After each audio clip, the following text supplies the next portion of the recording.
이제 17장 이 책에 제자 삼기 그 부분을 살펴보려고 하는데요. 이 책에 보면 하나의 좋은 예로 이 장을 시작합니다. 제가 그 예를 읽어보겠습니다. 한 번은 오스카 탐슨 박사님이 수업 시간에 제자의 특징을 적으면서 학생들에게 이렇게 물었답니다. 믿음의 고백을 한 여러분의 자녀들이 제자가 되도록 그들을 가르치고 계십니까? 몇 주 후에 짐이라는 학생이 찾아왔답니다. 그러면서 이렇게 말했답니다. 그날 저는 중고등학교에 다니는 저희 아이들을 생각했습니다. 우리 아이들이 예배 때마다 어떤 모습인지 생각해 봤죠. 그들이 날마다 주님과 달콤하고 개인적인 관계를 누리고 있는지 생각해 봤을 때 그 부분이 전혀 없다는 것을 깨닫게 됐습니다. 제자의 다른 특성도 찾아봤습니다. 그리고 깨달았습니다. 저는 제자를 삼은 게 아니라 교회 출석자로 만들고 있었다는 사실을 말입니다. 그런데요, 제가 이 예를 이렇게 살펴본 이유 중에 하나는 지금 한국교회 대부분의 성도들이 이렇습니다. 진짜 심각합니다. 그러니까 우리 관계 중심 전도만 하더라도 가장 가까운 가족에서부터 하나님의 기준을 따라 섬기며 또 주님께로 인도하며 더 나아가 주님의 제자가 되도록 양육하고 돌보고 섬기는 일을 해야 되는 것이잖아요. 그런데 이 예처럼 자녀들을 그렇게 예수님의 제자로 양육하는 가정이 많지 않습니다. 오늘날 대부분의 가정들은 자녀들에게 단순히 몇 가지 종교 생활시키고 있습니다. 몇 가지 종교적인 의식, 어떨 때는 강요하고 있는 수준에 머물러 있습니다. 그리고 소위 성수주의 등 몇 가지 종교적인 의식만 하면 신앙생활 잘한다고 안심하는 그런 상태에 있습니다. 그 결과 매우 심각한 내용이 뭔가 하면 우리의 다음 세대가 급속도로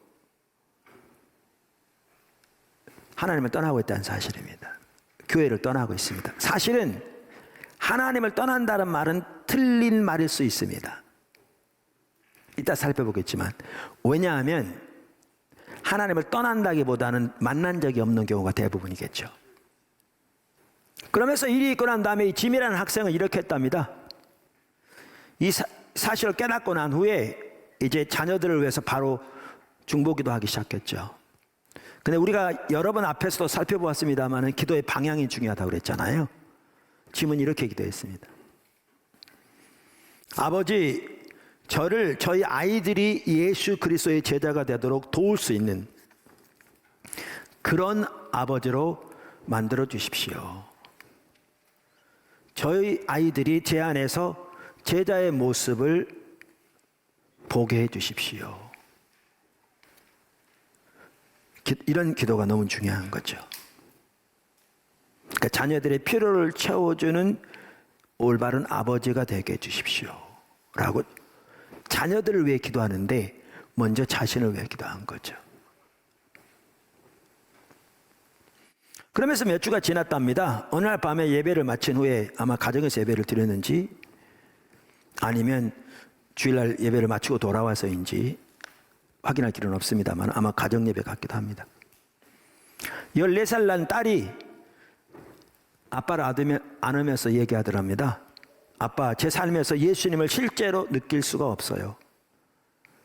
아빠처럼 저도 예수님과 개인적인 관계를 맺고 싶어요. 저를 좀 도와주세요.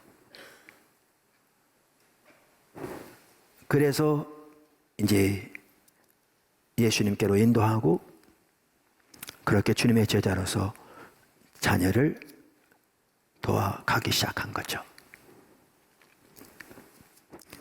제자 삼기. 첫째, 예수님의 대이임령은 제자 삼으라는 것입니다.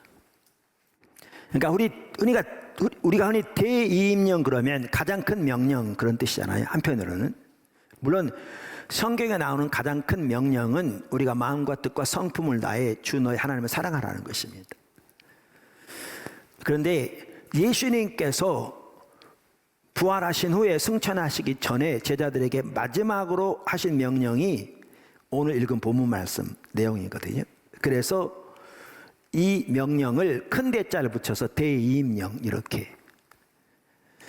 그러니까 어떻게 보면 한편으로는 유언과도 같은, 물론 예수님은 그 이후로도 성령으로 우리에게 말씀하시고 명령하시고 인도하시기 때문에 일반적인 그거와는 다르지만 한편으로 보면 그래서 우리가 이 명령을 대이임령이라고 부른다고요.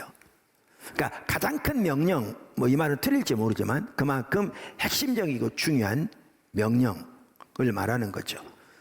그 명령이 오늘 본문 말씀인데 이 본문 말씀의 핵심은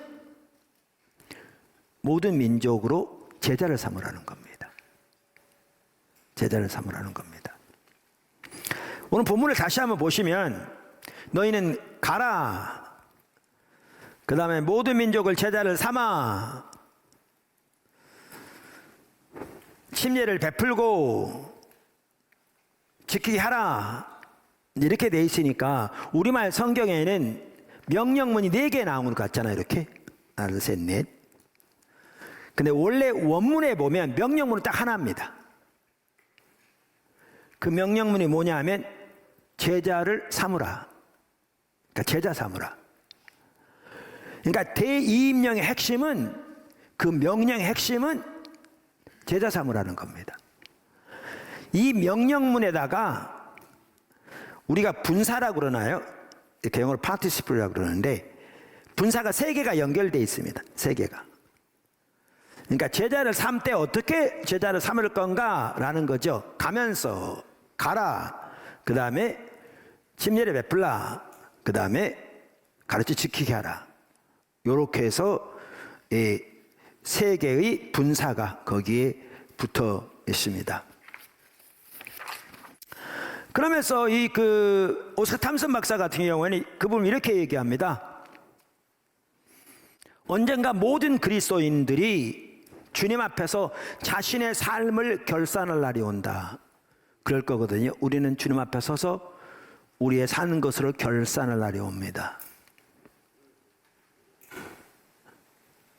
주님은 우리가 삶의 기준으로 삼을 계명을 많이 주셨다. 그 하나님의 명령을 따라 우리를 삶을 계산하시겠죠.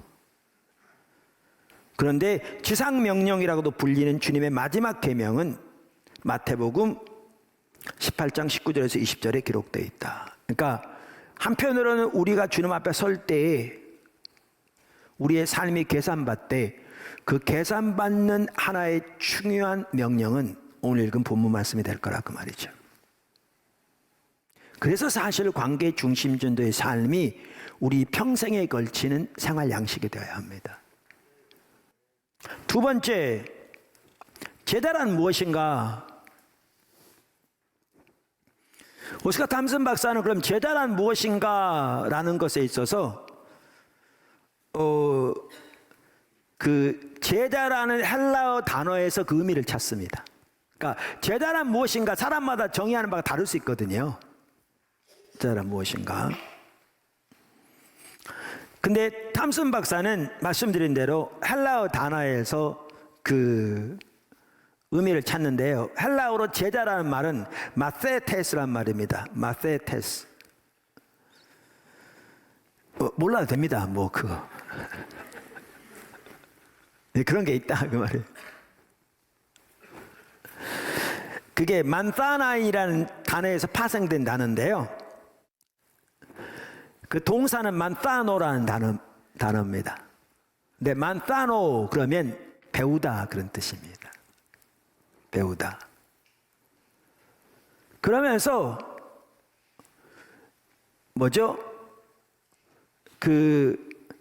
오스카 탐슨 박사는 그럼 예수님의 제자는 어떤 사람이냐? 예수님께로부터 배우는 자라 그 말이죠. 할렐루야. 예수님께로부터 배우는 자입니다.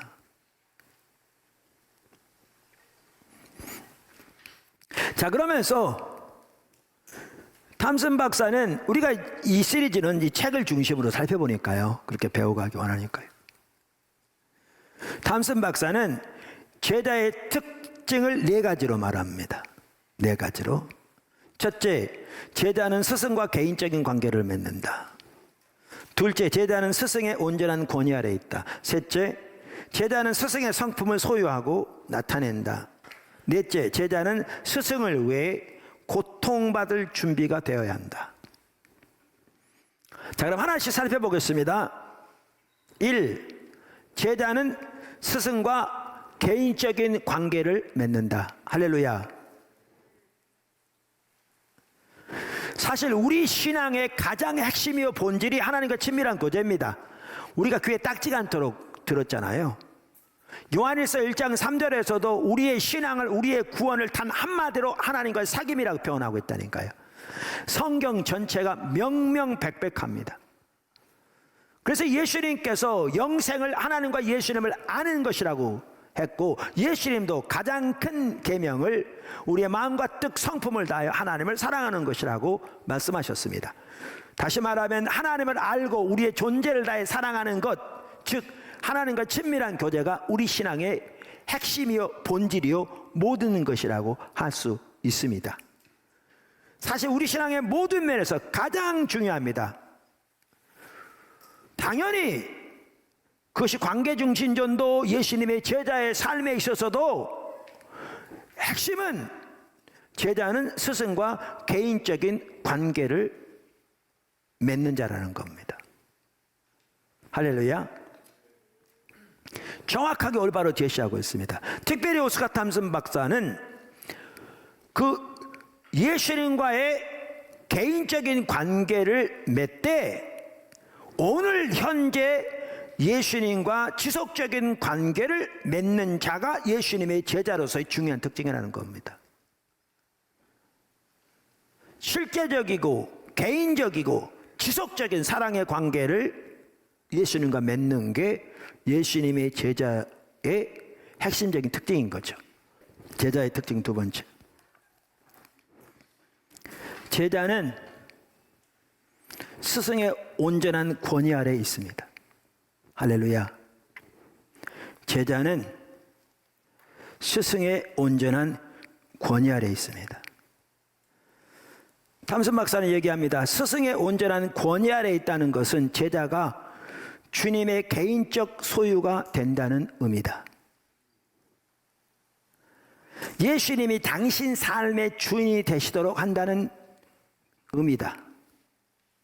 그리스도 중심이 된다는 의미다. 그럴 때 당신의 삶은 하나님이 역사하시고 사랑하시고 사람들에게 다가가시며 사람들의 필요를 채워주시는 통로가 된다. 할렐루야. 여러분 이거 아시죠? 우리가 구원받는 것 자체가 예수님이 우리의 구세주뿐만 아니라 주님이 되신다는 걸 의미합니다. 탐슨 박사 이렇게 얘기합니다. 성경에 보면 바리새인들, 서기관들, 또 세상 사람들은 예수님의 권위에 종종 의문을 품고 또 대적하는 경우도 있었다. 성경에 보면 나오거든요. 근데 제자들은 한 번도 그런 적이 없는 딱 한 번 있었다. 제자들은 예수님의 권위를 당연히 인정하고 받아들였다는 거죠. 그럼 딱 한 번 그 권위를 이렇게 의문을 제기한 적이 언제 있었느냐? 이 탐슨 박사가 제시한 건 그겁니다. 예수님이 십자가 지시기 전에 제자들 집중적으로 양육하면서 예루살렘에 올라가면 종교 지도자들에게 넘겨져 죽임을 당할 것을 말씀하셨잖아요. 그때 베드로가 그럴 수 없다고 막았었잖아요. 이때 권위에 대해서 인정하지 않는 그 사건을 들으면서 그 사건에 대해서 예수님이 그러셨잖아요. 사탄아 내게서 물러가라. 타락의 본질이 자기중심적인 삶인데 그 배후에 사탄이 있는데 예수님의 권위를 인정하지 않는다는 것은 그토록 심각한 죄인 거죠.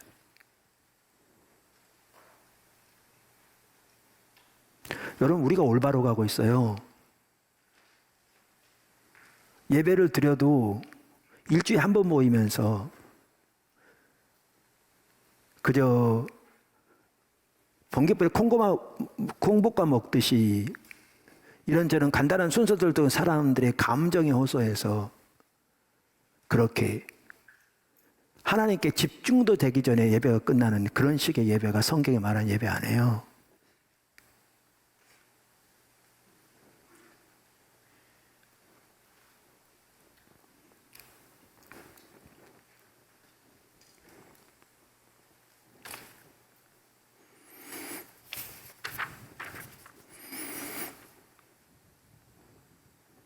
제자는 하나님이 만유의 주권적 통치자이심을 인정해야 한다. 인정하건 안 하건 그래요. 근데 그거를 인정하고 인식하고 받아들인 자가 믿는 자예요. 예수님의 제자예요. 당신을 지으신 그분만이 당신이 창조된 목적을 이루는 삶을 살기 위해 무엇이 최선인지 아신다. 그러므로 제자는 하나님의 인도하심을 따라 하나님이 뜻하신 충만함을 경험할 수 있도록 그분의 통치에 순복해야 한다. 사실 우리가 관계중심 전도에 배웠지만요, 하나님 중심적인 삶이 아니면 이 삶 못 삽니다. 자기 생각대로 자기를 위해 자기 만족을 위해 상대방은 수단되어진 삶을 살면 어떻게 삶이 가능합니까?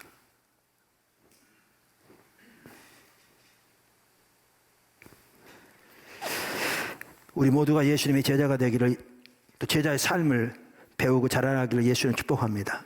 세 번째,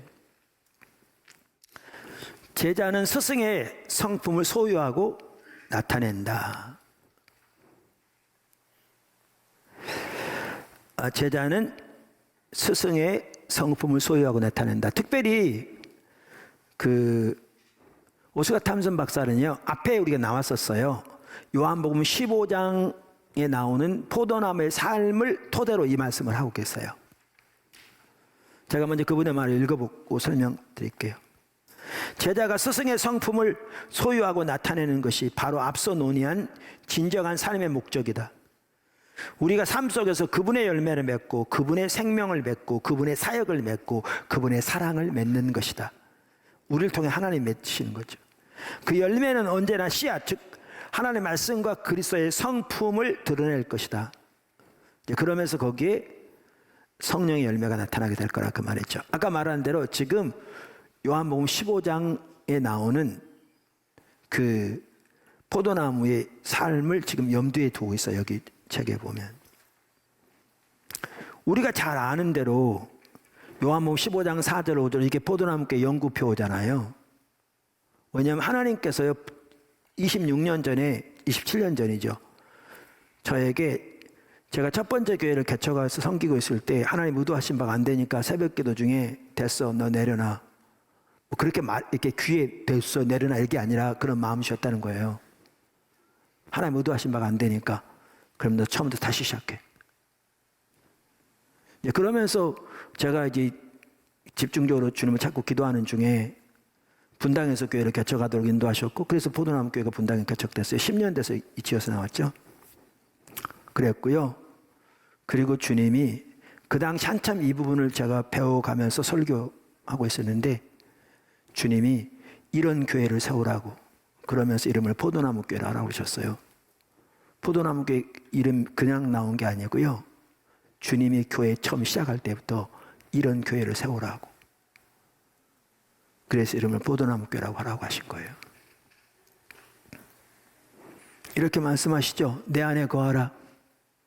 1절에 보면 나는 참 포도나무요 내 아버지는 농부라 그러시면서 내 안에 거하라 나도 너희 안에 거하리라. 가지가 포도나무에 붙어있지 아니하면 스스로 열매를 맺을 수 없음 같이 너희도 내 안에 있지 아니하면 그러하리라. 나는 포도나무요 너희는 가지라. 그가 내 안에 내가 그 안에 거하면 사람이 열매를 많이 맺나니 나를 떠나서는 너희가 아무것도 할 수 없습니다. 우리가 수없이 많이 살펴본 대로 여기 두 가지 요소가 있죠. 우리가 예수님 안에, 예수님 우리 안에, 예수님과의 지속적인 친밀한 교제, 혹은 하나님과의 지속적인 친밀한 교제. 그 다음에 너희가 나를 떠나서는 아무것도 할 수 없단 말은 요한복음에 예수님이 먼저 이 삶을 사셨는데 요한 5장에 아버지가 오는까지 하신다. 나도 일한다. 나는 스스로 아무것도 할 수 없다. 나는 아버지 행하신 것을 본다. 그것을 나도 행한다. 아버지가 아들을 사랑하셔서 아들에게 아버지 행하신 모든 것을 보이신다. 그래서 여기에는 예수님과의 친밀한 교제, 하나님과의 친밀한 교제 가운데서 하나님의 행하심을 보고 온 사람으로 동참하는 사람을 말하죠. 이게 신앙의 본질이죠. 탐슨 박사도 이걸 전제하고 뭐라고 했냐면 이게 우리의 삶의 목적이라는 겁니다. 실제로 그렇습니다. 마지막으로 큰 세 번째, 제자의 성장을 도우라. 이렇게 말합니다. 부모들이여 자녀들 안에 제자의 성품을 길러주고 있는가? 만약 그렇다면 당신은 진정 복 있는 자다. 자녀들을 제자로 준비시키고 있는가? 아니면 그저 아이를 키우고 있는가? 아이를 키우고 가르치고 문제를 일으키지 않게 보호하는 것이 전부라면 그들의 삶에 무언가 빠져 있다. 우리는 아이들을 제자로 훈련해야 한다. 하나님에게서 멀리 떨어져 있는 자녀로 인해 마음 아파하는 이들도 있을 것이다. 하지만 그들이 언젠가 제자가 될 거라는 소망을 버리지 마라. 그것을 위해 기도하라. 또한 그들이 당신 삶의 실제가 되시는 예수님을 볼 수 있어야 한다는 사실을 잊지 마라.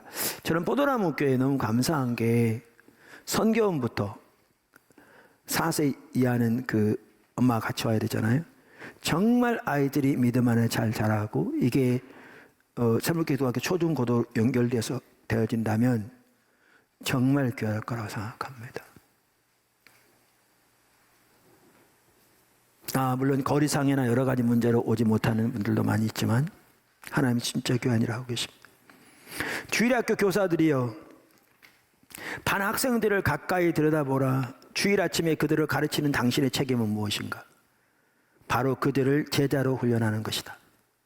가정을 제외하고 세상에서 가장 중요한 제자 훈련 기관은 바로 교회다. 목사와 교역자들이여 교인들이 그리스도 안에서 성장하고 성숙해지도록 도우며 그들을 주님의 제자로 삼고 있는가? 그들이 다른 이들을 제자로 훈련시킬 수 있도록 교인들을 가르치고 있는가?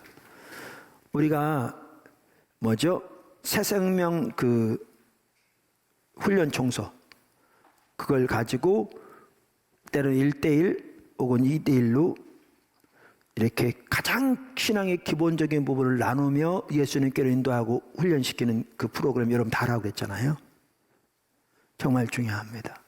모두가 무장돼서 처음 예수 믿는 사람도 가르치는 대로 나가도록 인도해야 합니다. 그래야 제자 삼으면서 보인도 제자가 되는 두 개를 같이 해야 합니다. 지속적으로 주님이 찾되 제자 삼는 일에 같이 가야 합니다.